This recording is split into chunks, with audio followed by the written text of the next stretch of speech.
Hi, good afternoon.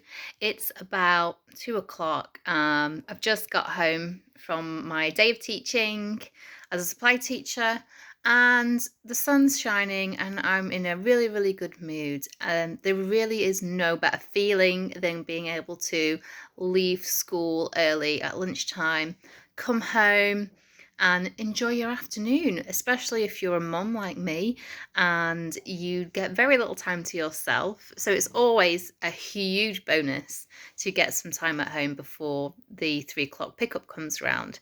And it just made me think maybe I should be telling you all about what it's really like to be a supply teacher, because it's a question I get asked an awful lot of the time when I go into schools. It's like, oh, I'm considering doing supply, but I'm not sure about it, or I'm nearing retirement, thinking about doing it. And people just find it really difficult to make that leap of faith, because when you've been teaching full time in a role for a very long time, you forget what it's like doing anything else, and it's the unknown, and that becomes really quite scary.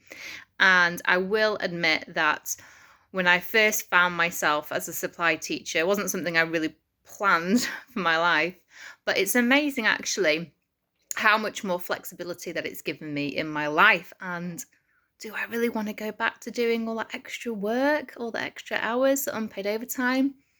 Not really sure if I do. I'm kind of really getting into a little supply teaching groove here. And I think supply teaching will really benefit people who have got other things going on in their life. So maybe you're starting your own business, maybe you're developing other income streams, which is what I'm doing at the moment. So I'm developing in property, I'm writing books, I'm publishing books. And there are just, there's just not enough hours in the day when you've done a full day of teaching and you've taken work home to do those other things in your life. So it's a really quite a nice transition period. And it gives you that flexibility. You can choose when you work, who you work for, whether you want to do a full day, a half day, or if you have to leave by a certain time. You don't have to explain yourself. It's like, yep, that's fine.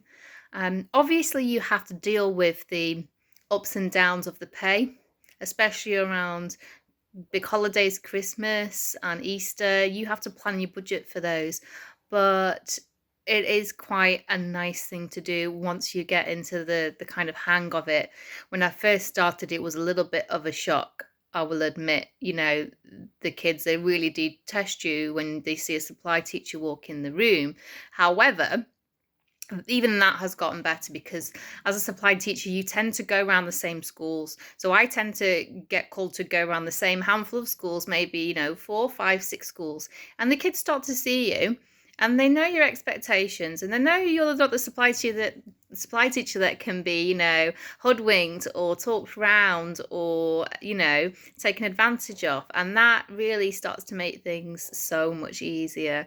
And there are some schools out there who are super supportive of their cover teachers, and that helps tremendously. Just like there are other schools out there that if you call for help, no one comes to help you. You're left to deal with really poor behaviour in some isolated, static cabin of of a classroom where no one can hear your cries.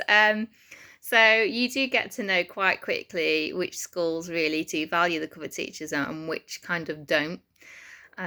So yeah, I really think that more people should be giving supply teaching a go. I'm reading a lot of people's comments on social media on teaching groups about how people are burnt out. They're being put on capability, they're being forced into doing things they don't want to be doing, extra work, and they're like, eek, help me, like, what do I do? And so I've started suggesting to people, try supply teaching, consider it. You don't have to sign up for a contract. You can just suck it and see how, how it takes you, where it takes you, whether you're happy with it. And so this is really a video to encourage you if you're in that situation, or you need some flexibility in your life, or you've got other commitments, to just do it, because really it's not that bad. In fact, on days like today, it is the best job in the world. I mean, look at that. It's a lovely spring day. See if I can show you that now. The sun's out. Okay, I'm not stuck in a classroom, coming in when it's dark, going home when it's dark. I actually get to, enjoy these nice spring days. So, yeah, if you have any questions on supply teaching, then, put them in the comments and I'll get back to you. I'll answer you very, very honestly, as I always do. And to any other cover teachers out there watching this, I'm sure you're doing a brilliant job. Keep up the good work. Bye for now.